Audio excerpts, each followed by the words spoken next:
여러분 안녕하십니까? 트럼프 대통령의 재선의 확률은 얼마나 될까요? 미국의 대선이 중반전에 이제 접어들고 있는데요. 오늘은 그 포스트 트럼프 시대를 대비해야 된다, 이런 주제로 글로벌 인사이트를 한번 진행해 보겠습니다. 두 사람의 그 옷 뒤편에 보면 한편은 트럼프, 한편은 바이든, 그렇게 되어 있습니다만은 트럼프 대 바이든 누가 이길까요? 그래서 여러 가지 이제 여론조사를 합니다만은 지금까지 이제 진행된 것들을 보면 트럼프 대통령이 조금 불리해 보입니다. 그래서 미국이 실수로 던진 폭탄이 중국이 실수로 던진 폭탄이 미국에서 터지는 일이 지금 벌어진 것 같고요. 그래서 코로나19가 중국에서 발병은 했지만 이것이 유럽 넘어가서 미국으로 가서 지금 미국 같은 경우는 이 피크아웃 하고 나서도 숫자가 떨어지지 않습니다. 그래서 2만 명대까지 떨어졌다가 최근에 다시 3만 명대로 다시 올라가 버리는 이런 일이 벌어졌고요. 그래서 지금 미국의 코로나19 환자 왼쪽 차트의 그 푸른색입니다만은 이쪽이 다시 올라가면서 오른쪽 차트는 전 세계의 그 코로나19 일별 확진자 수입니다. 같이 올라가는 일이 벌어지고 있습니다.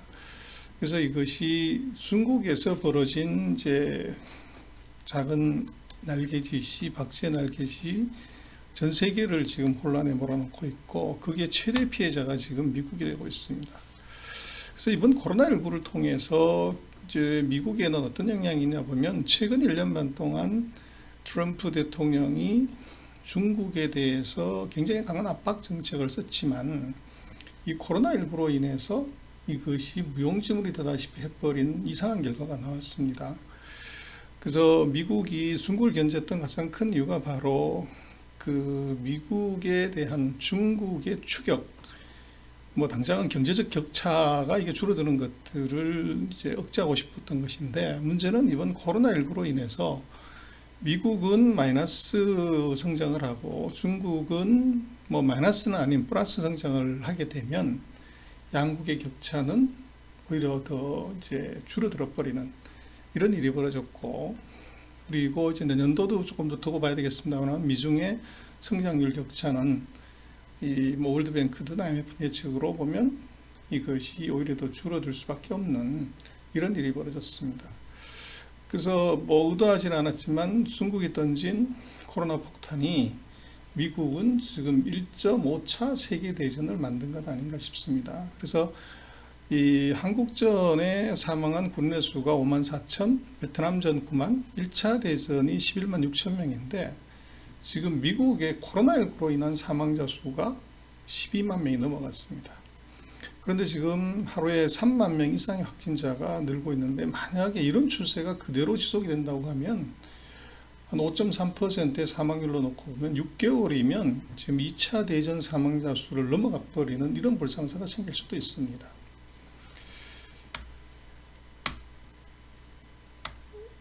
그래서 지금 미국은 이제 돈을 왕창 풀었고요, 왼쪽 차트에서. 근데 문제는 경기는 아직도 이 강간무소식입니다. 그래서 3분기 경기가 어떻게 될지 2분기 경기가 봐야 되겠지만, 그 2분기 경기가 아주 치명적인 수치가 나올 가능성이 높아 보이고, 이게 3분기, 4분기 가더라도 이 마이너스의 성장은 줄어들 것 같지 않다는 거죠. 그래서 미국이 돈을 엄청나게 풀었지만 이 결과를 놓고 보면 지금 미국의 경기 이제 트래커인데요. 보시면 코로나19로 인한 이제 그 최근에 락다운을 풀었긴 했는데 실물 경기들은 여전히 이제 아직 깜깜하고요. 그래서 그 금융시장만 이것이 이제 푸른 색깔로 돌아왔습니다. 그래서 이 돈푼 효과가 금융시장 안에서만 맴돌고, 이게 이제 실무로 리얼 스트리트로 가지 않는 이런 이제 일이 벌어지고 있습니다. 그래서 미중에 또 전쟁이 걸려 있습니다. 그래서 미국과 중국의 전쟁은 그 사이에 홍콩보안법, 코로나 책임론, 무역전쟁, 금융전쟁, 기술전쟁, 반도체 전쟁, 남중국해 군사적 긴장, 대만 문제, 또 미디어 추방, 통제 문제, 이런 것들이 다 이게 걸렸습니다만은 이게 어떻게 하나도 끝이 난 것이 없습니다. 그래서 미중 전쟁은 뭐 싸움 걸기는 쉽지만 끝내기가 굉장히 어려운 그런 전쟁입니다. 그래서 해결되지 않은 이 많은 것들이 선거에 어떤 영향을 미칠 거냐 봐야 되는데, 트럼프 대통령의 재선의 핵심은 스윙 스테이트다, 그렇게 말씀드릴 수 있는데요.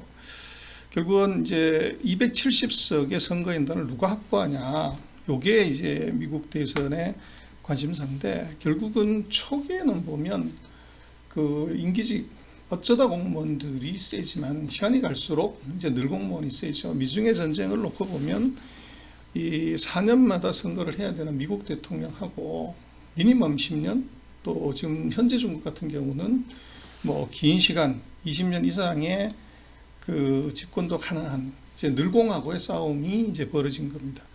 그렇게 됐을 때 그 뭐 어공은 힘으로 물어붙이고 늘공은 이제 시간으로 이제 어떻게 보면 도망갈 구멍을 찾는 이런 관계다 보니까 미중의 전쟁은 1년, 2년 만에 또는 3년, 4년 만에 당장 끝날 수가 없는 그런 긴 전쟁입니다.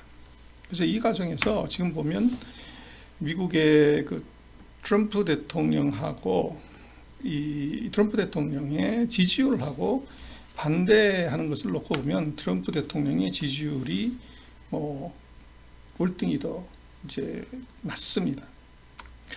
그리고 이제 바이든하고를 놓고 보더라도 금년 들어서 트럼프 대통령의 지지율은 바이든을 넘어선 적이 없습니다. 그래서 뭐 트럼프 대통령 입장에서는 굉장히 좀 초조하고, 그래서 미국도 그렇습니다만은 뭐 한국도 이 여당 야당의 표가 그 지역 색깔이 굉장히 선명하게 드러나는데, 미국도 보면 이제 뭐 중부 지역, 농업 지역, 이제 뭐 이런 지역들은 전통적인 공화당 지역이고, 지금 보시는 이제 파란 색깔, 그 실리콘밸리라든지 뭐 이쪽 지역은 주로 민주당 텃밭입니다. 근데 이제 핵심은 여기에 그 갈색으로 표시된 6개 주, 뭐 스윙 스테이트라고 얘기를 하죠. 이게 마음이 왔다 갔다 하는 경합주, 이게 사실은 이 대통령의 이 당선을 좌지우지합니다. 그래서 과거에 이제 2012년 그리고 그 2016년 대선의 결과를 보면 애리조나, 노스캐롤라이나, 플로리다, 위스콘신, 미시간, 펜실베니아 6개 스윙 스테이트에서 누가 이겼냐가 결국은 최종 그 승자하고 같이 갑니다. 그래서 2010년에 더 보면 6개 주 중에서 4개를 민주당이 이겼는데 이때 민주당이 승리를 했고, 2016년은 공화당이 전승을 했습니다. 그래서 그 2020년 현재까지로 보면 트럼프가 이제 우세 지역이 204개, 바이든이 이제 232개 이렇게 되어 있는데요. 지금 최근에 6개 주지사 그 선정이 있었는데 이들 지역에서 그 직전 선거에서는 한 석을 빼놓고 한 주를 빼놓고는 나머지는 이제 그 공화당이 먹었습니다만은 2016년 예, 그러네요. 2010 바로 직전에는 그랬는데 지금 가장 최근에 한 선거에서는 6개 주 중에서 4개 주를 민주당이 주지사를 차지했습니다. 이렇게 되면 만약에 이것이 그대로 대통령 선거에도 그 영향을 미친다고 하면 이 민주당이 293, 트럼프가 244가 돼버립니다. 그리고 이제 최근 여론조사 6월 6일자 조사로 놓고 보면 지금 뭐 6개 스윙 스테이트에서는 트럼프 대통령이 이긴 주가 단 한 주도 없습니다. 그래서 이 6주의 그 선거의 날을 합치면 바이든은 233, 트럼프는 232가 됩니다. 그래서 전직 대통령 6명하고 같이 비교를 해보면 지금 트럼프 대통령이 취임 이제 1200일 기준으로 조지 부시 대통령을 제외하고는 이 지지율이 높은 데가 없습니다. 그리고 이제 역대로 그 대통령들을 봤을 때 그 4년차 지지율이 50%를 못 넘어가면 이 당선된 사람이 없습니다. 그래서 50%를 넘어갔을 때만 이제 재선이 가능했는데 지금 트럼프 대통령은 40%대라서 굉장히 이제 불안을 감출 수 없는 선입니다. 그리고 또 하나 지금 보면 뭐 정치인들이라는 게 뭐 여러 가지 조건이 필요하지만 이 어떻게 보면 좀 신중할 필요가 있는데, 미국의 지금 백악관 같은 경우들은 이제 어떻게 보면 말 실수, 또 어떻게 보면 앞뒤 안 맞는 말을 해서 스스로 이제 매를 버는 그런 일이 벌어지고 있습니다. 그래서 트럼프 대통령의 뭐 지지율을 놓고 보면 올라갔다 내려갔다 하지만 이것이 이제 상대 때리기를 해서 올라간 적도 있지만 또 엉뚱한 데서 이게 많이 터지는 일도 벌어집니다. 그래서 최근은 이제 굉장히 빠른 속도로 하락하고 있는데 어제였죠. 그 피터 나바로 이 백악관 이제 무역 산업국장이 TV 인터뷰에서 불쑥 이제 미중 합의가 끝나버렸다, 이거 종쳤다, 이렇게 얘기를 해버린 거죠. 그래서 뭐 이제 주가들이 난리를 쳤습니다만은 바로 이제 트럼프 대통령이 그가 아니다 이렇게 얘기를 했고, 피터 나바로도 이제 아차 실수다 이렇게 해서 이제 이 말을 바꿨습니다. 그래서 결국은 이제 트럼프 대통령도 말이 왔다 갔다 하지만 이 백악관의 스태프들도 조금 이게 말이 가벼워서 이게 스스로 표를 깎아먹는 이런 일이 벌어지고 있죠. 그래서 트럼프 대통령이 재선할 수 있을까요? 아니면 낙선할까요?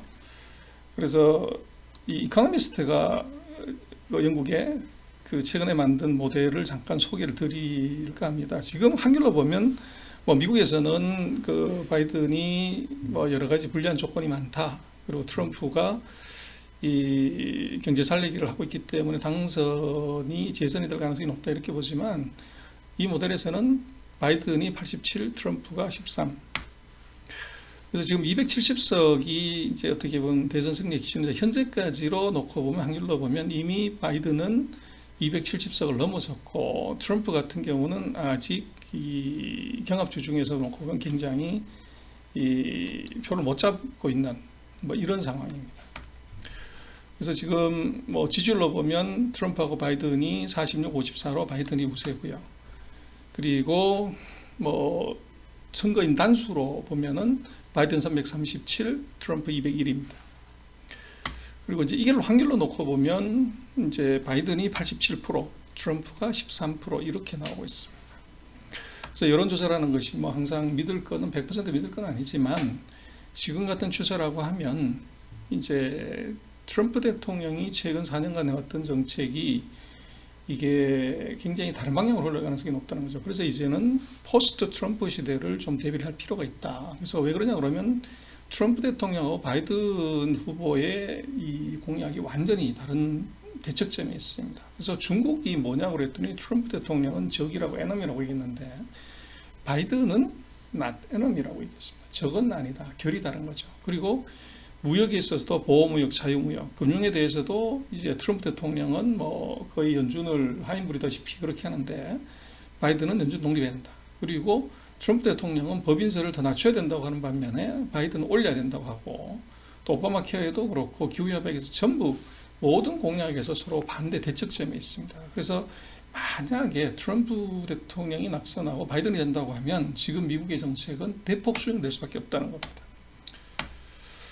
그래서 뭐 이렇게 되면 뭐 시나리오는 여러 가지입니다만은 공화당, 민주당이 대통령과 하원을 장악하는 시나리오에 따라서 이것이 공화당이 계속된다고 하면 지금처럼 전통이나 에너지나 뭐 이런 것이 되겠고, 테크주에서는 부정적인 영향이 있겠지만, 민주당이 된다고 하면 이제 테크나 바이오, 금융 이런 쪽이 이제 주목을 받을 수밖에 없는 상황입니다.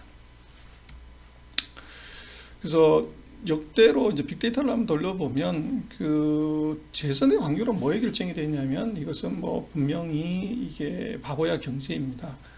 그 노란 색깔이 연임 성공한 대통령인데, 노란 색깔을 보면 연임했을 때 다가 이 GDP 증가율이 높습니다. 그리고 실업률이 떨어지죠. 근데 지금 트럼프 대통령 같은 경우는 지금 경제가 뭐 가는 척 하다가 이것이 이게 마이너스로 이제 돌아섰고, 실업률은 뭐 어차피 사상 최대치로 지금 갔다가 떨어질 수 있는 가능성, 이런 게 보인다는 거죠. 이렇게 놓고 보면 뭐 과거에 그 역대 73년부터의 대통령의 사례로 보면 트럼프 대통령의 확률은 상당히 낮아진 것이다, 그렇게 볼 수 있죠. 그리고 역대로 이제 그 선거에는 졌지만 선거 인단 선거에서 이제 이겨서 대통령이 된 사람이 5명 있는데, 그 중에서 3명은 이제 1800년대 사람이고, 2명만 조지 부시 대통령하고 도널드 트럼프 대통령이 2명만 이제 최근의 사람인데, 그 이 사람들도 다시 재선에서도 마찬가지 선거에는 지고 선거에 내려지는 경우 이런 경우는 역대로 보기가 드물었습니다.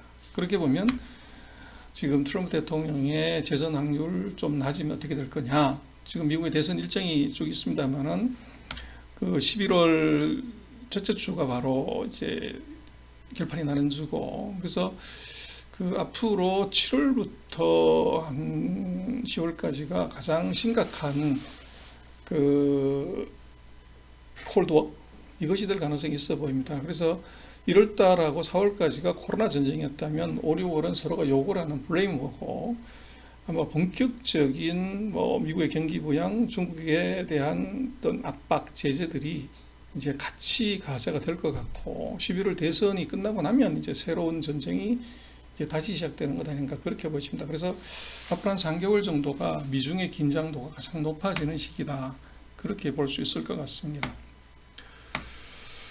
예, 오늘은 그 트럼프 대통령의 재선 확률에 관한 것들을 한번 짚어봤습니다.